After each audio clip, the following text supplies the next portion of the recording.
Salut à tout le monde. Depuis quelques jours,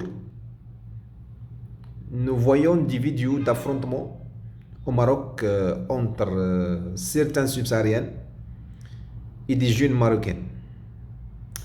Honnêtement, c'est une situation très grave et c'est une situation regrettable. Mais je veux parler à mes frères subsahariens.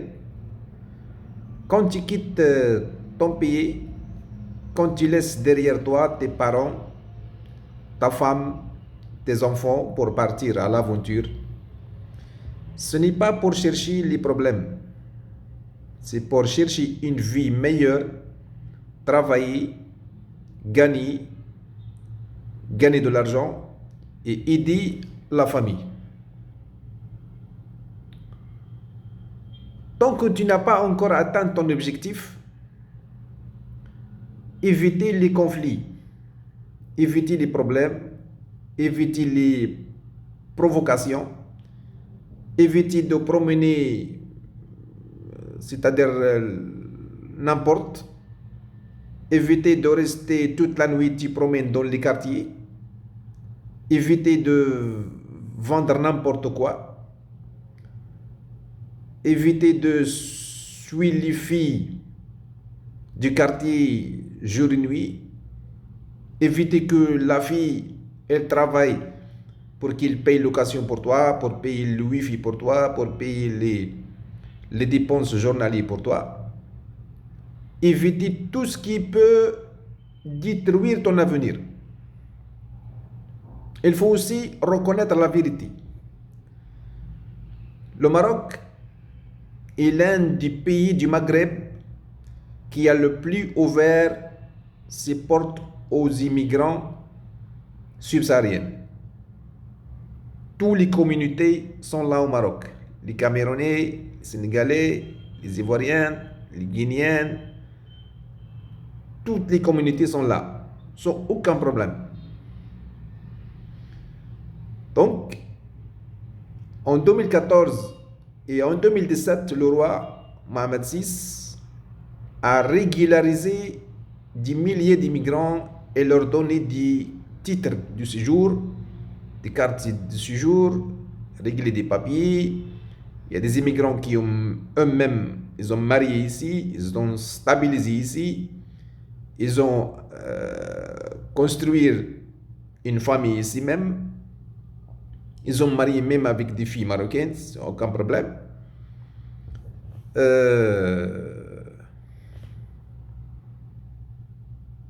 leur donner des titres, comme j'ai dit, de séjour, des cartes de séjour, régler les papiers, c'est-à-dire il n'y a aucun problème.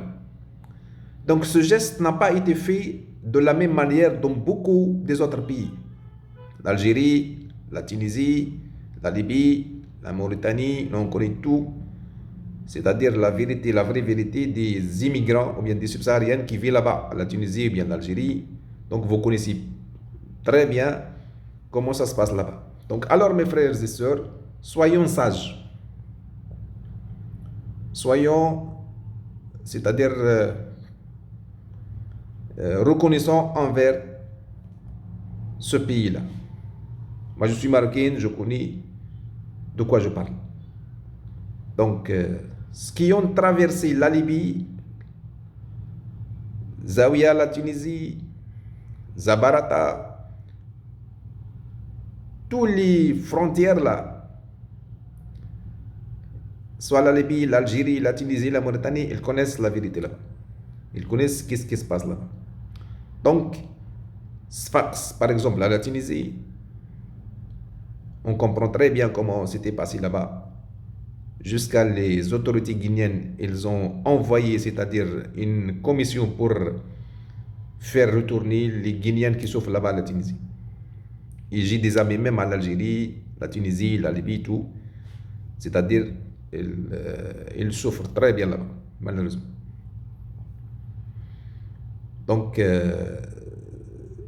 dans certains pays, surtout la Tunisie, là,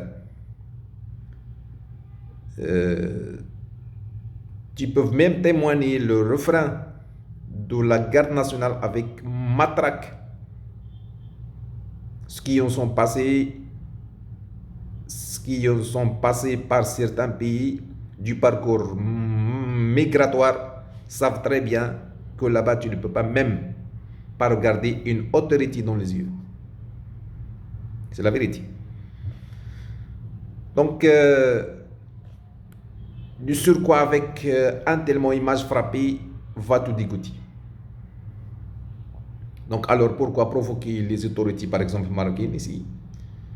Pourquoi faire des n'importe quoi? Je ne généralise pas. La plupart des subsahariennes sont très bien, ils n'ont pas de problème, ils vivent stable ici, ou bien ils prennent le Maroc comme le passage pour aller ailleurs. Il y a certains qui ont marié ici, il y a certains qui ont ouvert des petites marchandises, des petites boutiques ici. Il y a un marché sénégalais même à Casa. Les autorités, ils savent là-bas, ils connaissent là-bas. Il n'y a aucun problème avec les subsahariens là-bas. Ils vivent très bien, ils mangent très bien. Ils n'ont pas de problème. Donc, moi je parle avec certaines subsahariennes qui font rien ici. Il vient dans son pays, il fait rien. Elle est ici, elle mange, il couche, il drague les filles, il revend par exemple, bien il vend les drogues, les choses et ainsi de suite. Donc moi je parle, je m'adresse aux gens là. Donc alors pourquoi provoquer les autorités? Pourquoi créer des problèmes? Pourquoi demander par exemple, c'est-à-dire sortir dans les rues par exemple pour mendier ou bien pour demander fils ou bien des choses comme ça. Non mon frère, tu es venu dans ton pays, il faut chercher un travail. Moi aussi je suis marocain, j'ai fréquenté la Guinée pendant 17 ans. Je connais moi la mentalité africaine là. Je connais la mentalité de certains Africains, de certains Subsahariens là, je connais. J'étais là-bas pendant 17 ans. Donc je connais, c'est-à-dire si quelqu'un est venu ici au Maroc, je connais qu'est-ce qu'il doit faire. Donc, ne provoquez pas les gens. Soyez les bienvenus. Le Maroc, il a ouvert ses portes devant tout le monde. Et surtout devant les subsahariens. Là. Soyez les bienvenus. Vous êtes dans votre pays. Personne ne vous touche. Personne ne vous provoque. Personne ne vous dérange. Malgré vous n'avez pas de papiers, malgré vous n'avez pas de carte de séjour, malgré vous n'avez pas de carte consulaire, malgré vous avez des choses, vous n'avez pas des choses, mais le Maroc, alhamdoulilah, il vous accueille, il vous approche, il vous donne vos droits. Seulement, vous pouvez, c'est-à-dire, mettez vos pouvoirs. Hein. Donc, alors pourquoi provoquer les autorités, les gens, les citoyens, tout dans un pays qui vous accueille, qui vous aime, qui vous approche, qui vous donne tout. Mais malgré, parfois, il y a certains, je parle de certains, c'est pas tout le monde, mais je parle de certains, ils n'ont aucun travail ici au Maroc, sauf de agresser les gens, sauf de voler les gens, sauf de faire de pagaille, sauf de faire des bêtises que la loi marocaine n'accepte pas ça. Donc, toi, tu n'acceptes pas ça dans ton pays, tu es venu à l'aventure. L'aventure, c'est pas facile. C'est difficile, je connais l'aventure là, c'est difficile. C'est difficile de manger, c'est difficile de s'habiller, c'est difficile de trouver un travail même au Maroc ici. Même au Maroc, c'est difficile de trouver même un travail. C'est difficile. Mais il faut faire, c'est-à-dire la possibilité. Ne reste pas tout le temps, toi tu couches, tu manges, tu dragues les filles, tu cherches, je ne sais pas, tu cherches Beaux-Arts, bien tu cherches, je ne sais pas. Il faut travailler d'abord, chercher un travail. Parce que tu es venu de ton pays.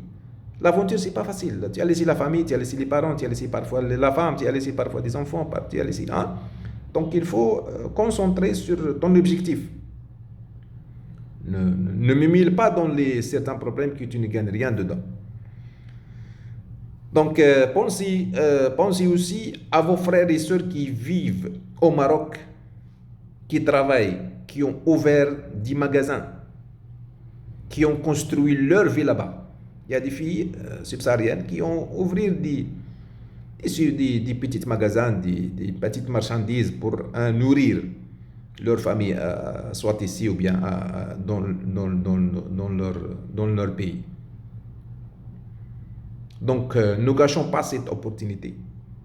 Restons concentrés sur votre objectif. La prière, la patience. Si tu es venu pour faire Beaux-Arts, d'abord, Bozala, mais moi, c'est-à-dire, je n'encourage pas les gens pour faire Boza, mais si tu as l'occasion, bien, tu as l'objectif de faire Bozala, il faut faire doucement. C'est-à-dire, il faut chercher d'une manière légale, c'est pas d'une manière illégale.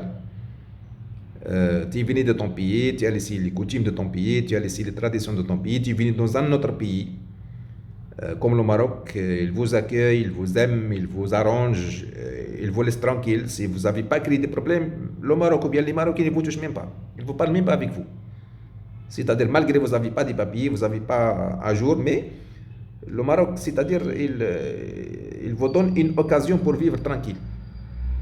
Soit vous résidez ici d'une façon légale, ou bien vous partez ailleurs. Donc, la sagesse vaut mieux que la provocation. Utilisez vos cerveaux un peu, partagez la paix, partagez la considération, le respect entre vous, et ça va aller, Inch'Allah.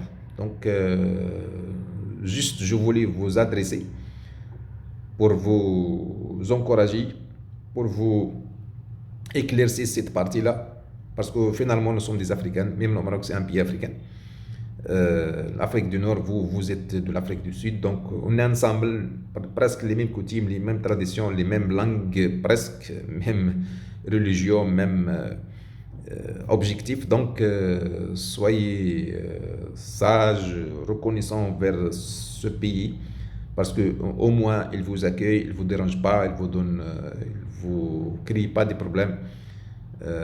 Donc, vous n'êtes pas dans un film de western pour gâter les arbres, pour gâter les établissements, pour faire l'agression, pour violer, pour chercher les filles. Pour mon frère, toi, tu es venu de ton pays pour chercher un travail, c'est pas pour chercher une fille ici. Parce que moi, je vois des certains, c'est-à-dire, il est venu, dans son souhait, dans son objectif, c'est-à-dire de quitter son pays. Il vient ici au Maroc, il s'installe, il commence à faire des bêtises. La première des bêtises de lui, il va chercher une fille pour qu'elle reste tranquille. Mon frère, c'est pas comme ça se passent les choses. C'est pas comme ça. Il y a des filles encore qui ont venu pour faire la même chose, c'est-à-dire, il n'a aucun objectif dans sa tête. Et seulement il est venu à Maroc, donc il est venu au Maroc, donc il fait quoi au Maroc, je ne sais pas.